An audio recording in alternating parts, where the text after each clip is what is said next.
오늘은 별의 순간을 지키는 지혜, 별의 순간을 지키는 지혜라는 제목으로 함께 말씀 나누도록 하겠습니다.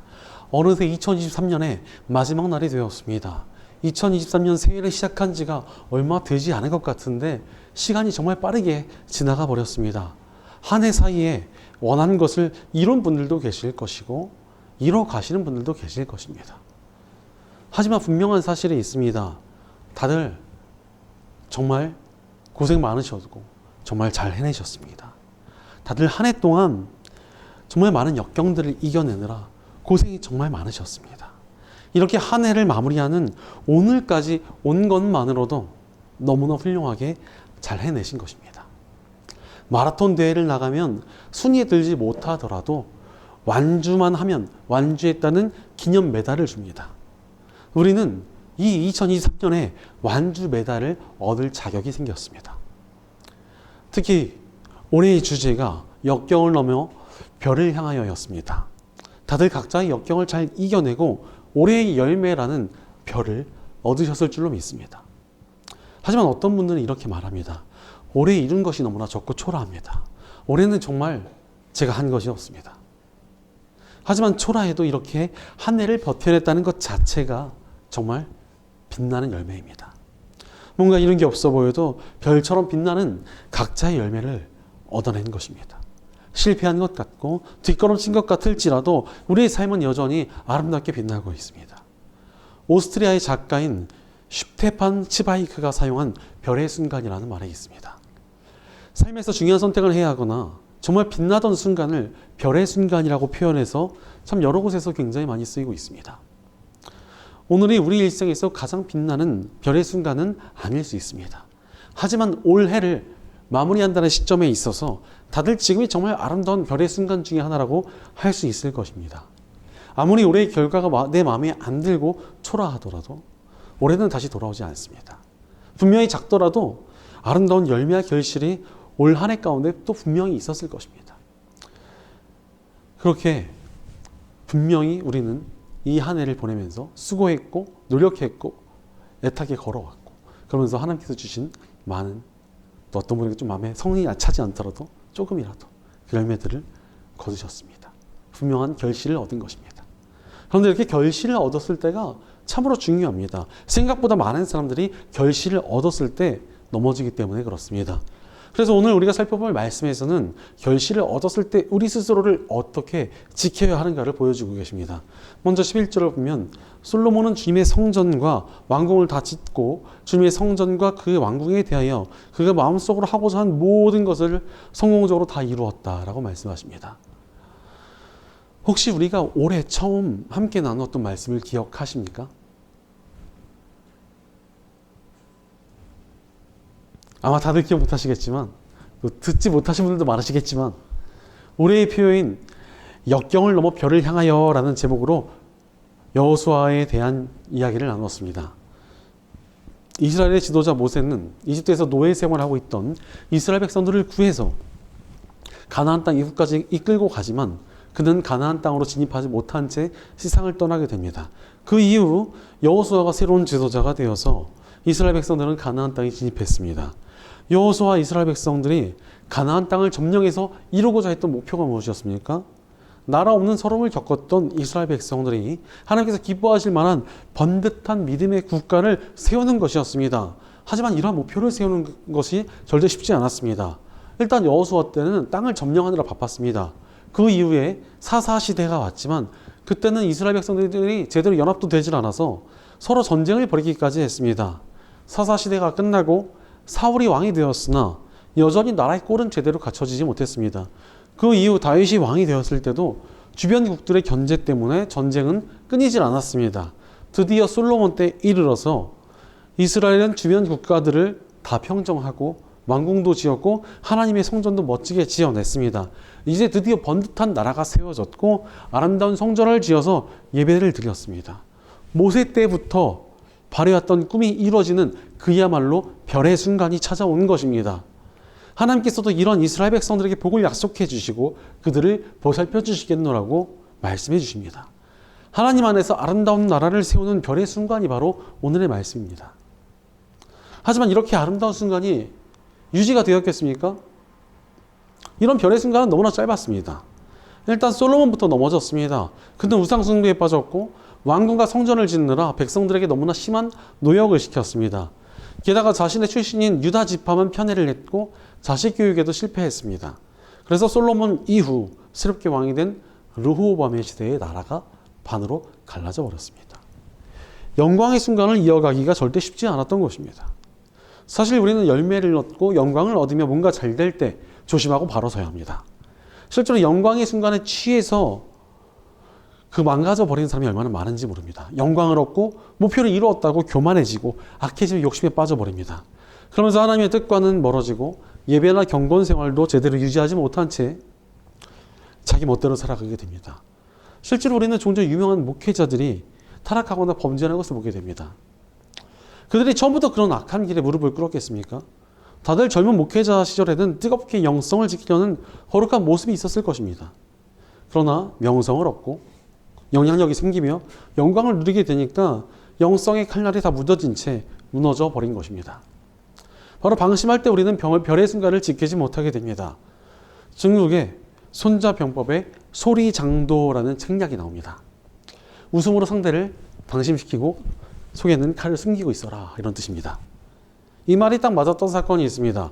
삼국시대 때 총나라 관우는 굉장히 유명한 장군이었고 강력한 무인이었습니다. 그가 오나라와 대치 중이었는데 오나라는 이 관우의 상대로 여몽이라는 아주 뛰어난 장군을 보냈습니다. 한참을 서로 대치하고 있었는데 갑자기 오나라가 여몽 장군을 다른 전선으로 보냅니다. 그리고는 육손이라는 젊은 장수를 관우의 상대로 보냈습니다. 그런데 젊은 육손이 이 전쟁터에 도착을 하자마자 관우에게 편지를 씁니다. 편지의 내용이란, 제가 평소에 얼마나 우리 관장군님을 존경했는지 모릅니다. 당신은 정말 훌륭하고 대단한 장군이고 정말 역사에 남을 위대한 사람입니다. 이러면서 막 한참을 지켜세우는 편지를 보냈습니다. 이 편지를 받아든 관우는 너무 즐거워하면서, 야 봐라, 내가 이렇게 적한테까지 존경받는다. 내가 이렇게 대단한 사람이다. 야, 그리고 상대 얘 별거 아니다. 얘 나 존경하는 애다. 이러면서 방심하기 시작합니다. 그리고는 병력을 빼버립니다. 그때 바로 오나라가 병력이 약해진 총나라를 공격해왔고 관우는 전쟁에서 패한 채 최후를 맞이했습니다. 강력한 장군도 방심하면 쉽게 무너집니다. 우리도 마찬가지입니다. 이 세상은 우리가 방심하길 기다리며 우리를 넘어뜨리려고 도사리고 있습니다. 그러니 우리는 영적인 방비를 철저히 하며 스스로를 지켜야 합니다. 그래야만 우리에게 주어진 열매와 별의 순간들을 지켜낼 수 있습니다.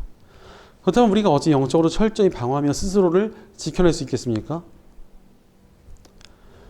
첫째로 기도로 자신을 지켜야 합니다. 크리스천들의 스스로를 지킬 수 있는 가장 강력한 무기가 무엇입니까? 바로 기도입니다.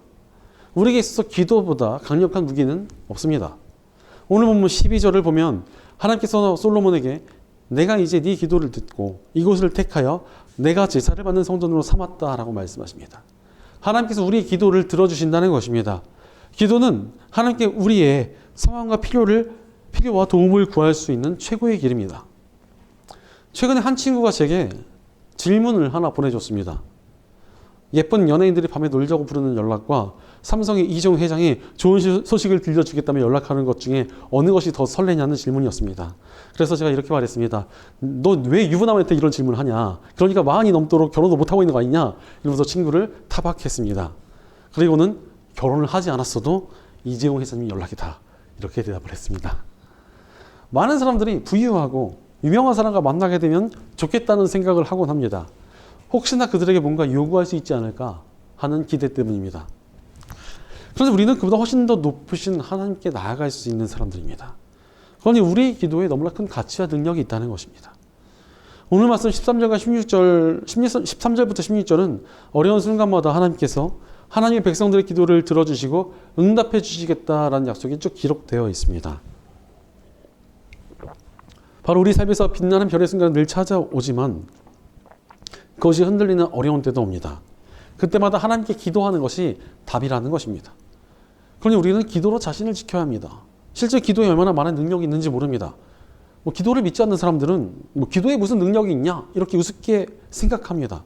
어떤 영화를 보니까 위기 순간에 처한 기독교인들이 모여서 기도하는 장면을 굉장히 우스꽝스럽게 묘사해 둔 것을 보았습니다. 세상은 그렇게 기도를 아주 우습게 여깁니다. 하지만 기도에 능력이 있습니다. 실제로 기도를 해보고 응답받은 사람들은 계속 기도를 드리게 됩니다. 대표적인 것이 조지 뮬러입니다. 그는 목회자로서 고아들을 돌보는 사역을 했습니다. 하지만 고아들을 돌보는 사역에는 정말 물질적인 도움이 많이 필요했고 그에게는 오직 기도의 방법밖에 없었습니다. 그래도 조지 뮬러는 계속 하나님을 붙들었고 기도할 때마다 하나님께서 상황을 바꿔주셨으며 도움의 손길을 주셨고 그는 그 과정을 다 세밀하게 기록을 했습니다. 그렇게 응답된 기도를 세어보니까 평생 5만 번 넘게 기도 응답을 받았다는 것이었습니다. 그는 기도의 능력으로 평생 아름답게 쓰임받았고 무려 10,000명이 넘는 고아들을 돌보았습니다. 실제로 기도하는 것을 보면 부익부 빈익빈 말이 안 하는 말이 딱 들어맞습니다. 기도를 안 하는 사람들은 정말 기도를 안 합니다. 아무리 힘들고 망가지기 직전인데도 기도하지 않습니다. 반대로 기도하는 사람들은 계속 기도합니다. 그렇게 기도하니까 하나님께 응답받고 그러니까 더 기도하는 선순환을 누리면서 오랫동안 하나님 안에서 롱런하는 인생을 살아갑니다. 바로 기도의 능력이 있고 기도가 우리의 삶과 영혼을 지켜주기 때문입니다. 그러니 우리는 기도를 통해 자신을 지켜야 합니다. 그럼에도 불구하고 잘 될 때 기도가 무너진 때가 정말 많습니다. 특히 잘 되고 열매가 있을 때 기도가 잘 되지 않습니다. 왜 그렇습니까? 자기 힘으로 모든 것을 이루었다는 생각이 들어서 그렇습니다. 잘 되고 열매가 있으면 그간 자신이 해왔던 역경과 고난들이 다 생각이 납니다. 야, 이것들 내가 잘 읽고 잘 해냈다는 생각이 들면서 내가 잘했는데 왜 내가 꼭 기도해야 되나? 이런 생각이 드는 것입니다. 물론 열매를 얻기 위해서 우리가 노력한 것은 맞습니다. 올 한 해도 다들 얼마나 열심히 뛰었습니까? 그러나 노력만 한다고 열매가 맺어지지 않습니다. 하나님께 주신 은혜가 있어야 열매도 맺어질 수 있는 것 아니겠습니까? 우리 열매를 지켜주시는 것도 하나님의 보호하심이 있어야 지켜지는 것입니다. 그러니 우리는 기도로 자신을 지켜야 합니다. 사실 기도가 왜 중요합니까? 기도한다는 것은 내가 하나님을 의지하고 있다는 증거이기 때문입니다. 신앙이라는 것은 하나님을 의지하는 것인데 기도는 하나님을 의지한다는 표현 그 자체입니다. 그러니 기도가 얼마나 중요하겠습니까? 오히려 기도하지 않는 것은 스스로 모든 것을 감당하겠다는 교만함입니다. 하나님께서 우리 아버지가 되어주셨는데 왜 그렇게 고아처럼 살려고 합니까? 우리는 하나님을 의지하는 기도로 자신을 지켜야 합니다. 하나님을 의지하는 기도가 우리 마음을 겸손케 하고 하나님을 의지하게 하며 우리의 삶을 지켜주기 때문입니다. 게다가 또 종교학자이자 철학자인 윌리엄 제임스는 기도에 대해 이렇게 말했습니다. 수면 위에 사나운 파도도 깊은 바닷속을 어지럽힐 수는 없다. 더 넓고 영구적인 현실을 추구하는 자에게 매사에 벌어지는 개인적인 운명의 우여곡절은 부질없는 것으로 느껴질 것이다. 진정으로 종교적인 사람은 그런 이유에서 흔들리지 않고 평정심과 침착함으로 가득하며 매일의 목적을 완수하는 데 준비가 되어 있을 것이다. 믿음이 없는 철학자가 봐도 기도에는 뚜렷한 효과가 있고 능력이 있다는 것입니다. 기도 자체만으로도 유익이 있다는 것 아니겠습니까? 그러나 우리 기도는 그 이상의 능력이 있습니다. 우리는 복음을 통하여 하나님과 연결이 되었습니다. 이전엔 우리 죄와 교만으로 인해서 하나님과 멀어졌는데 예수님의 십자가 우리를 다시 하나님과 연결해 준 것입니다. 이제 우리가 하나님의 백성이 되었고 그분의 자녀가 되었습니다. 이는 우리의 기도가 결코 의미 없지 않다는 것을 뜻합니다. 단순히 기도를 하는 행위를 통해 마음을 바로잡고 겸손해지는 것을 넘어서 기도를 통해 하나님께 나아갈 수 있게 되었다는 의미입니다. 우리 기도는 공허한 울림이 아닙니다. 전능하신 하나님께 올려드리는 자녀의 요청이 됩니다. 선하신 아버지께서 자녀의 요청을 무시할 리가 있으십니까?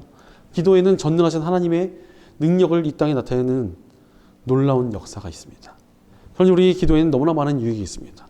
이것을 포기하는 것은 너무나 어리석은 일 아닙니까? 그러니 예수님께서 이 땅에 계실 때 계속 기도의 본을 보여주셨습니다. 기도해야 사람이 자신을 지킬 수 있다라는 것을 보여주신 것이고 가르쳐 주신 것입니다. 멈추지 않는 기도가 우리에게 주어진 별의 순간을 이어지게 만듭니다. 그러므로 우리는 기도하며 스스로를 지켜야 합니다. 겸손히 하나님께 기도함으로 하나님을 의지하며 하나님의 손으로 지켜진 인생을 살아가는 저와 여러분 되시기를 간절히 축원합니다. 둘째로 거룩함으로 자신을 지켜야 합니다. 우리 인생을 지키는 가장 강력한 방패가 무엇입니까? 바로 거룩함입니다. 거룩해야 우리 인생이 안전합니다. 왜 그렇습니까? 죄가 우리를 망가뜨리기 때문에 그렇습니다. 많은 사람들이 죄 때문에 망가지고 무너집니다. 최근에 인기를 많이 끌고 세계적으로 이름을 알린 배우가 세상을 떠났습니다. 무명 배우에서 엄청난 인기 스타가 되고 세계적으로 유명세를 얻었지만 불륜을 저지르고 마약에 연루되어 수사를 받다가 스스로 생을 마감한 것입니다. 안타깝게도 죄가 사람 하나를 완전히 파괴시켜 버렸습니다. 별의 순간을 얻었지만 그것을 지키지 못하게 만들었습니다. 참 많은 사람들이 영광의 자리에서 죄 때문에 무너지고 넘어지고 망가집니다. 그런데 안타깝게도 결실이 있고 영광의 자리에 가면 거룩함에 대한 의지가 약해집니다. 지금의 좋은 것들을 유지하고 더 번성하게 하려고 타협하게 되기 때문에 그렇습니다. 그러면서 죄에 넘어지고 유혹에 무릎 꿇으며 망가집니다. 예전에 어떤 집사님 한 분이 교회가 새로운 예배당을 짓는데 큰 공을 세웠습니다. 이분이 모든 과정을 다 잘 알아보고 신경을 쓰면서 교회 건축에 앞장을 섰기 때문입니다. 그 덕에 교회 건축이 은혜 가운데 잘 마무리가 되었고 아름다운 예배당이 지어졌습니다. 그러니 교회가 숫자도 많이 늘고 이분도 건축 과정에서 인맥을 많이 얻어서 이분이 운영하던 회사가 날개라도 단 것처럼 빠르게 성장하게 되었습니다. 교회에서도 이분의 공을 인정하여 장로로 세우고 교회의 재정을 맡겼습니다. 그런데 경제적으로 어려운 시기가 왔고 회사가 휘청거리기 시작했습니다. 문제는 이 장로님이 지금까지 이런 것들을 놓치기 싫으니까 교회 헌금을 조금씩 빼가지고 회사의 위기를 막았습니다. 그리고 이 사실이 끝내 발각이 되자 교회에 큰 분란을 일으키고 교회를 나가버리셨습니다. 그 후 얼마 지나지 않아 그 회사가 폐업했다는 소식이 들려왔습니다. 바로 거룩하지 않은 삶은 결코 안전하지 않습니다. 그러니 오늘 보면 19절에서 22절은 거룩한 삶을 지키는 것에 대해서 강력하게 경고하십니다. 우상을 숭배하고 하나님의 율법을 버리면 처참한 꼴을 당하게 될 것이다 라고 말씀하십니다. 악한 길의 결국은 파멸이기에 하나님께서 우리에게 올바른 길로 가라고, 그 길이 안전하다고, 그 길이 가장 좋은 길이라고 알려주신 것입니다. 아무리 아름답고 멋진 열매를 맺어도 거룩하지 못하다면 언제 무너질지 모르는 부실공사로 삶을 세우는 것과 같습니다.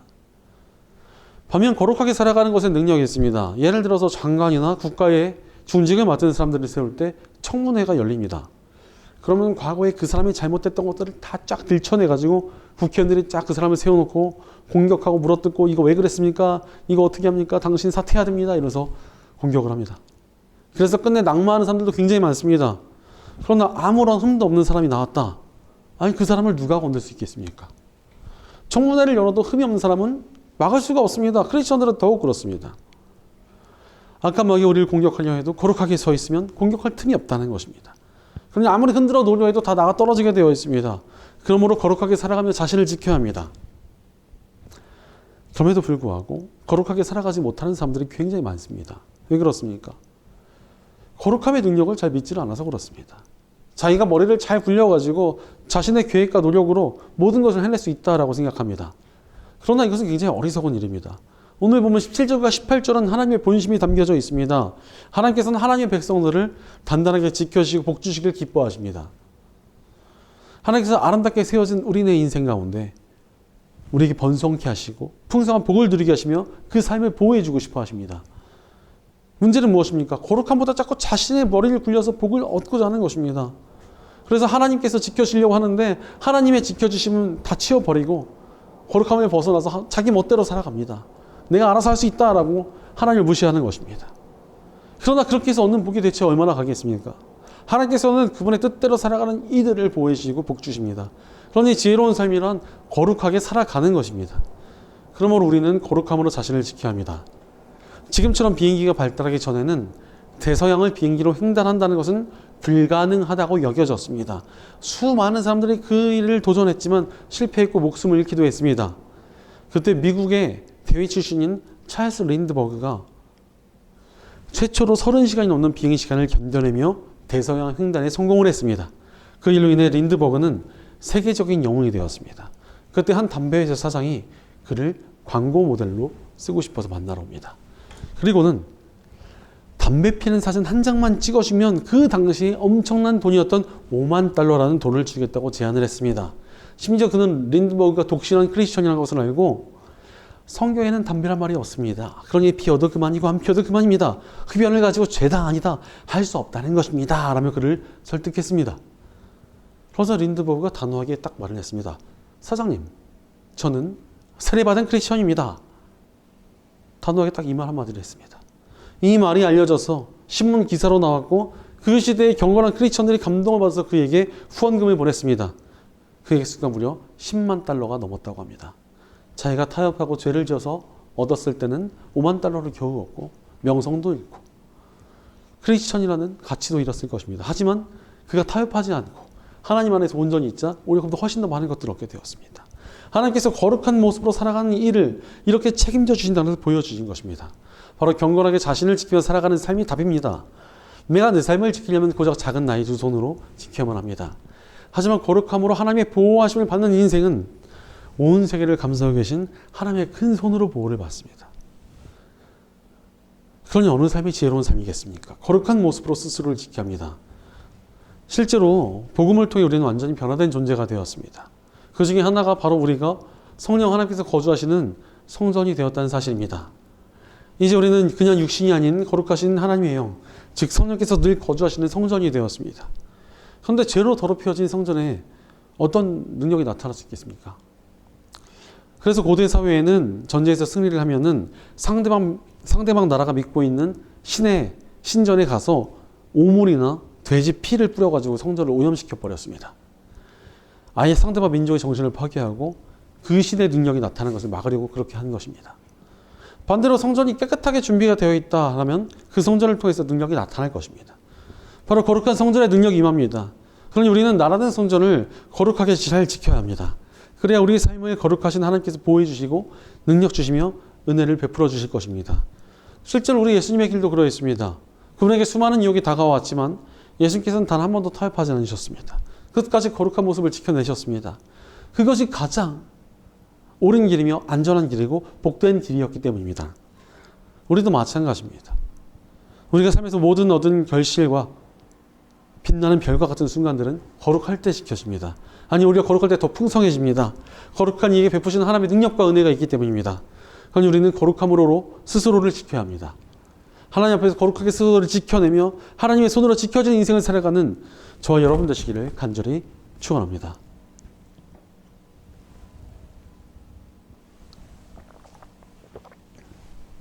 사랑하는 여러분, 이 2023년의 마지막을 어찌 보내고 계십니까?